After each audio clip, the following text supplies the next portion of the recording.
Today, you get to meet Jason and learn how the skills he developed as a bartender in college easily transferred to HR the day he broke up a fight between two parents because one son was being held hostage because he can't have peanuts here. And this is where I joke around where bartending skills come into play, because I was not the bouncer. I was the guy who was the talker. If there was a problem, like, let's figure it out before it gets the physical part. I'm Michelle Aronson, and welcome to True Stories at Work, where we discuss the best things about working in human resources. The people, the stories, and the things that happen at work that we didn't even know about. Workplace confessions. I'm a recovering HR executive, certified coach, and business school professor who knows that the best stories happen at work. From heartbreaking to heartwarming, from hilarious to outrageous. Now, I help companies build better workforces by aligning values and actions to business strategy. Today, we explore the unique stories that happen when your customers are kids and their parents. At the end, you'll hear a workplace confession conversation about me with a coworker who wanted to share some of his favorite stories. This one involves his reaction when I share my personal profile from my DISC assessment, and he laughs so hard that he cries for a very long time. So let's get started. Jason, thanks for being on the show. Super excited to have you as a guest. Excited to learn more about you. Can you tell me a little bit about where you grew up and what that was like? So I grew up in a suburb in northern New Jersey. You're going to laugh. They just passed a law in New Jersey saying that there's central New Jersey now. So growing up, there's always been this debate of North Jersey, South Jersey, Central Jersey. I'm a believer there's no such thing as Central Jersey. It's a very unique place. Tell me a little bit about your current role, and then we're going to go way back. So what are you doing in the HR space today? So right now I'm the vice president of HR. So I run our HR. We operate in 38 different states, and I have about 260 employees I'm responsible for. I want to go back to when you were a kid. What did you want to be when you grew up at that point? So for the longest time, I thought I'd be an engineer. Around 9-10 years old, I wanted to be an attorney. I thought about that for a long time. So how did you leap into the human resources arena? I went to college actually as a computer science major, but was not my thing. And I went towards business. I had two jobs all through college. I worked as a bartender, and I also worked in the movie theaters. And I ended up switching to a business major and working with people in the movie theaters and working with people at a bar. You learn a lot of life skills. And I took a liking to human resources because it was like, here you are, you can protect your company, but you can also make the employees' culture and experience at work better. And that was kind of the driving force towards there. So I had a business major. I had a human resources concentration with a minor in psychology. My first job after college was actually in sales. I worked for a large company in the United States, food manufacturer. I had 50 stores, retail grocery stores that I was responsible for with a staff of about 12 people under me. They were owned by one company when I was there. Company sold, and all of a sudden, job gone. My mom had a business running. We had a small preschool in the house that I grew up in that my mom ran. She wanted to expand this business and make it bigger. So she's like, come work for me. And I'm like, you can't afford me. And we came to an agreement at dinner. And she's like, I'll give you that and I'll throw in a car for you as well. So I'm like, okay. That's where my HR career story was, right there.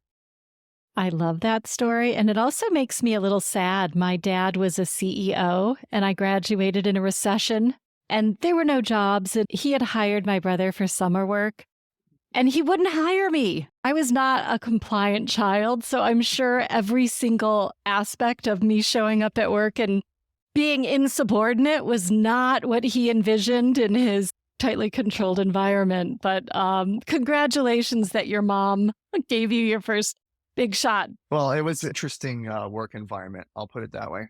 I believe it. We grew it from one small school and it became pretty big. And that's where I started with HR, putting in policy, procedure. We had nothing.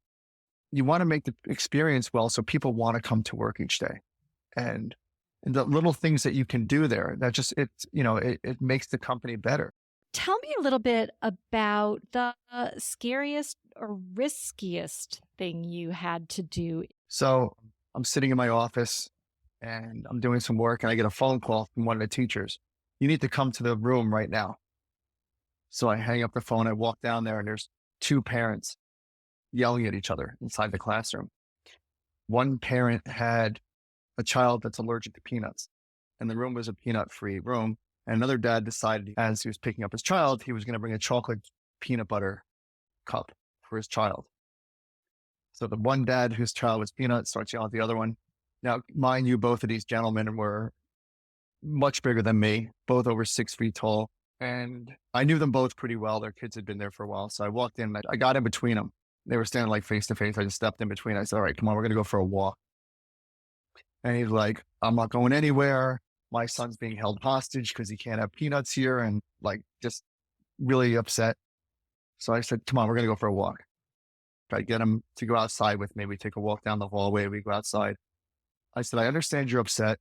You're in a classroom full of 2.5-year-olds. May not be the best idea to have an argument in front of a bunch of 2.5-year-olds. And what if it turns into a physical altercation? So he just looks at me. I'm like, let's take it down a notch here. So he says, well, I just wanted my son to have a chocolate bar with peanuts. And I said, listen, what were you doing? You were coming there to pick him up to go home. And he says, yep. I said, you couldn't wait 3 minutes to pack up the stuff and take your child and put him in the car and you go home. This is where I joke around where bartending skills come into play, because I was not the bouncer. I was the guy who was the talker. If there was a problem, like, let's figure it out before it gets the physical part. So we're outside talking. I said, finally, come on, let's go back inside. And he was pretty calm. We went for a walk. I said, are you good now? And he's like, yeah, I'm good. I said, okay, let's go for a walk back inside. So he walks in. I didn't even ask him to. He apologizes to the other dad. They end up start talking, shake hands. They apologize to the staff that was in the room. They both picked up their kids and walked out together. And they leave and the teachers come over and they're like, oh my God, and I said, that's part of my job. It's a management skill. And it's a good lesson for leaders and for management. Like, you're the manager, you're the person in charge. Don't throw gasoline on a fire. Take it and lower the fuel, lower the temperature of the situation, get it to a place where people can actually have a meaningful conversation versus yelling and screaming at each other. That was a big lesson from a human resources perspective, from an everything perspective. It's a lesson I still go back to quite a bit. I love it. I love how it was a hostage situation with a Reese's peanut butter cup involved. When you're saying that, I have this like a vision in my head about what's happening. And it also brings up a story. We had two executives who were senior level people and they were in the stairwell, which echoes, and they were screaming at each other. And it was so loud that I ran into the stairwell thinking like somebody was getting thrown down the stairs. And I see these two executives in their suits just and I go, you guys, stop it. Everybody can hear you in the whole building. But it happens. It happens at work. There's always disagreements. And I love how you just very, very skillfully were able to separate and sort of de-escalate that scenario. What's the funniest thing you had to handle in your career? I get a phone call. It was 6 a.m. from our COO. He says to me, we got a problem. And I said, okay, what's the problem? He goes, we had one of our workers show up this morning and the police came looking for him and he ran out of the building and leaped over the fence, took off. They couldn't catch him on foot. Well, it turns out that the guy was a world-class runner. He's like, watch the video. I was like, okay. So I log in, I'm pulling up this video. It's 6:30 in the morning and my wife's like, what are you laughing at? And I'm like, because you wouldn't even believe it. There's like three police officers come up the stairs. This guy runs down the stairs, runs by him, and just takes off. And the faces of the workers as this guy's just running by him and running out the door was just hysterical. And the funniest part was I head out to that office, and we come back. The police are there, and the police officer was laughing. He goes, "I've been a police officer for 23 years." He goes, "I've never seen anybody run that fast." Now the COO is like, "All right, what do we do about it? We'll put him on a leave, an unpaid leave for a little bit until this figures out." He never ended up coming back, but it's just everybody's stunned. Man, it was just nobody was in any danger or anything. It was just, he just ran away. Did you ever find out what he was running from? What was charge or situation? He had a problem with his wife. It wasn't anything like physical. It was just, I forget what it was at that point, but she filed a complaint with the police, and they were just looking for him. They weren't even he wasn't even being charged. They wanted to talk. They just took off, which made it even worse. Because the police officer was like, all he wanted to do was talk to him. He goes, he was not in trouble, nothing. So it's just, and then they wanted our surveillance videos. They were looking at them, and they're like, "We'll use these for training at some point." I'm like, yeah. So it was just a funny situation. Oh my God. And of course, my mind runs to no pun intended. Why would he run so fast when they just want to talk to you? And we have one camera that has audio in the office, and you can hear him say goodbye and just take off. I love it. I love a good video. And to be honest, in the workplace, there's a lot of videos. And when people are saying that wasn't me, I'm thinking, I saw you. A lot of the times when you're doing that, you already know the answers to the questions, right?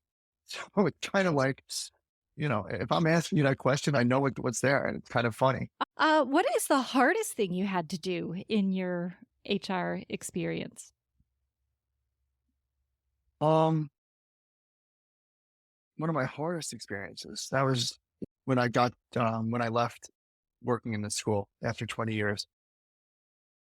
There were people who worked there before I got there and were staying and had 20, 25 years. That was a hard walk away. It took a lot for me to do that. So that was a tough day. That was one of the harder things I've had to do. Why did you leave? Was this because the company was sold and you had to, or what was the? We just decided, we made a decision to sell the business at that point.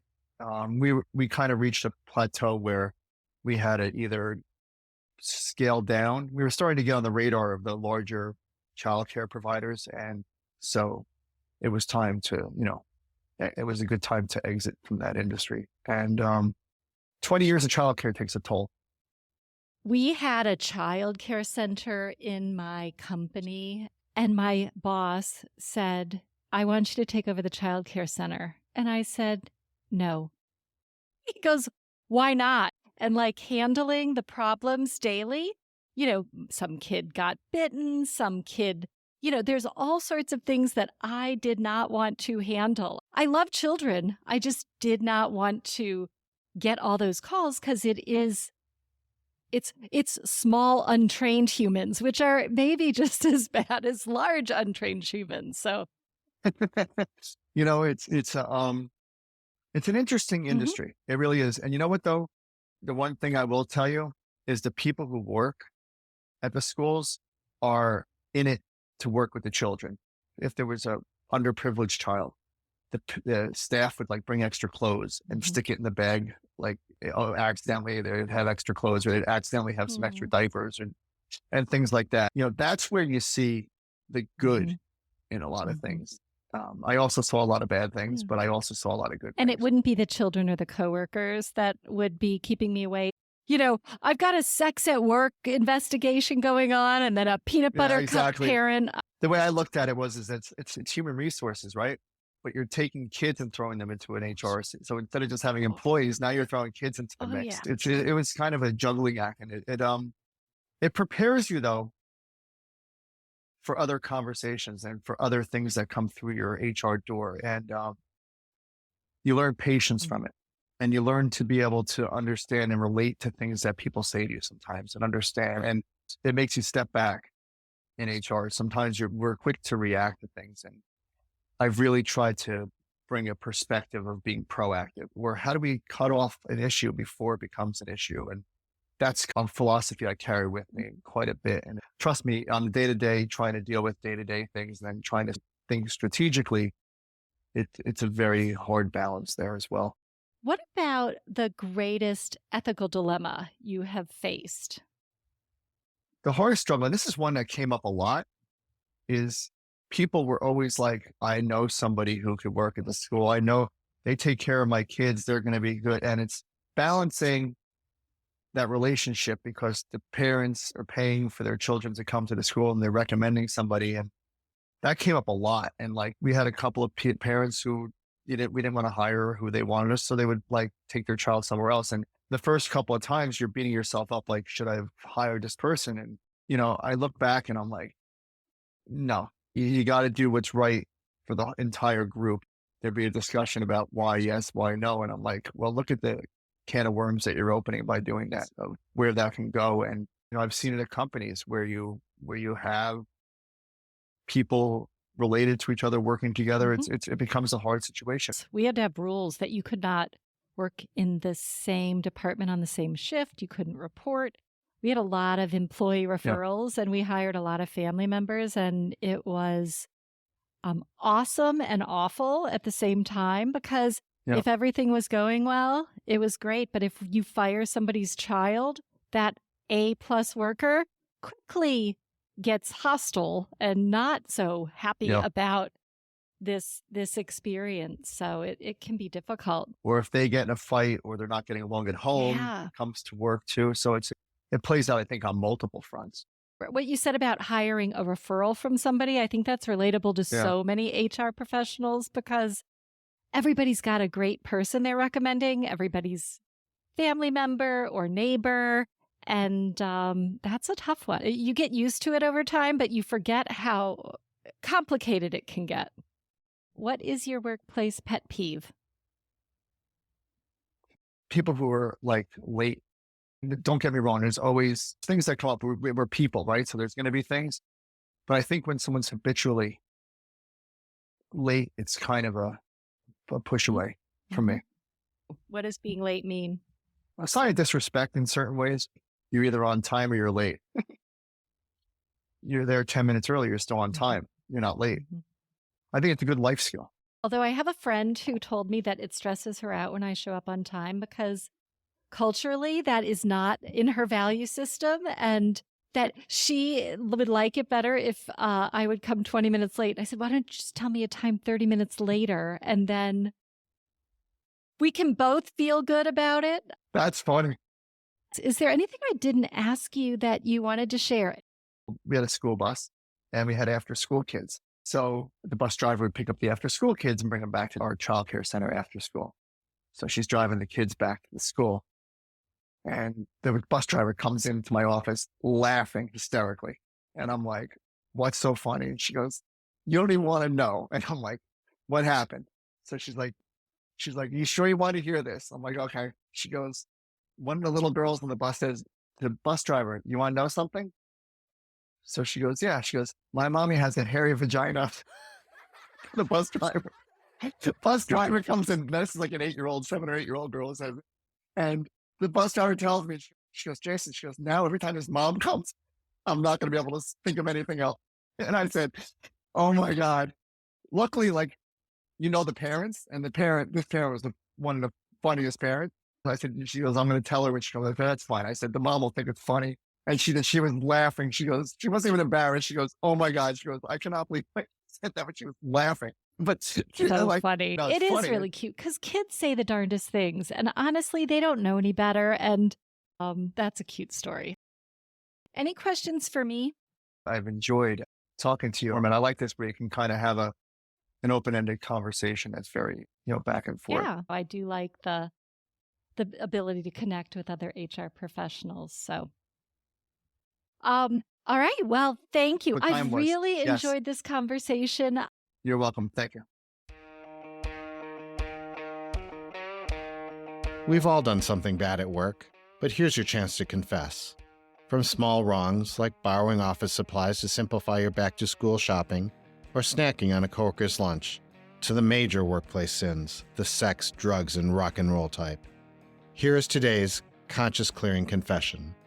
Today's workplace confession is from one of my favorite partners in crime, a leader I worked with who was always up for fun and willing to laugh at me or himself. So went into your office one day, sat down, and you said, "Hey, have you ever heard of a DISC assessment?" And I said, "What are you talking about?"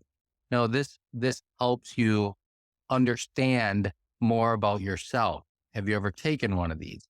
What was going through my mind, though, on some of the questions were, who in their right mind would ever divulge this type of information to anyone? And you said, well, I happen to have mine here. I completed it. And I thought, okay, I want to see what this lady is all about. And just perused the first couple pages. The third page was, what are you most and what are you least? One of them was most insubordinate, least compliant. And I just started laughing. I thought it was the funniest thing that someone could be so transparent and honest in your role. I couldn't stop laughing. I actually was crying. I was laughing so hard. I mean, I think you finally asked me to leave because I couldn't stop laughing so hard. And I think I did ask you for a copy of that, which you did not give to me. That's still to this day. I tend to think back on that story and it still makes me laugh, but I watched you throughout the years and I thought, yep, she was completely honest on that survey. Yep. I mean, at first it was funny because it is funny, but when you could not stop laughing after like 4 minutes and you were tearing, and I said, you're starting to hurt my feelings. Like at first it was a chuckle. It was like, yeah, that's who I am. But when you could not stop yourself from laughing at who I am, that's when I was like, wait, is there something wrong with me? Like, why wouldn't somebody put that down? Part of the assessment is there is nothing wrong with your style. Everything's good, but it definitely made me second guess some of that. I know, but who is that honest? I think that's like, who are you being? You should be honest with yourself. It was a self-assessment and nobody ever collected them. And you don't get graded and we don't rank you. It's just your awareness of yourself at a point in time. I agree. That's a great story, though. I think that was a turning point for me because it was okay to be that honest, which I would say that 98% of the population never fills it out to that level. Well, they're not really doing themselves any favors. I would say that most people don't want to do themselves a favor by going that honest. They'd probably prefer to be blissfully unaware. Now clear your conscience by submitting your workplace confession at physicsatwork.com/podcast. Yes, blissfully unaware. It's mostly a fatal flaw for leaders. Thank you to one of my former partners in crime for wanting to share this workplace confession and a painful story about me with the world. My DISC style is an ID or a DI, depending on the day, and I'm a fearless and social change agent, not necessarily a leader known for quiet compliance. Well, that's all for today's episode of True Stories at Work. Thank you to Jason for joining me. Thank you for listening to the show. And if you work in HR and have a story to share, please visit my website, physicsatwork.com/podcast, to share your story, make an anonymous confession, or drop some wisdom for me to share with others. Stories are what people remember and how we connect, so please share yours with me. Thanks for listening. If you're looking for ways to create momentum and boost performance to achieve your organization's goals faster, Physics at Work can help you to define and refine your people strategy. Just reach out to me at physicsatwork.com or connect on LinkedIn, because the same laws of physics that drive our universe also drive your workforce. Haiku for Jason.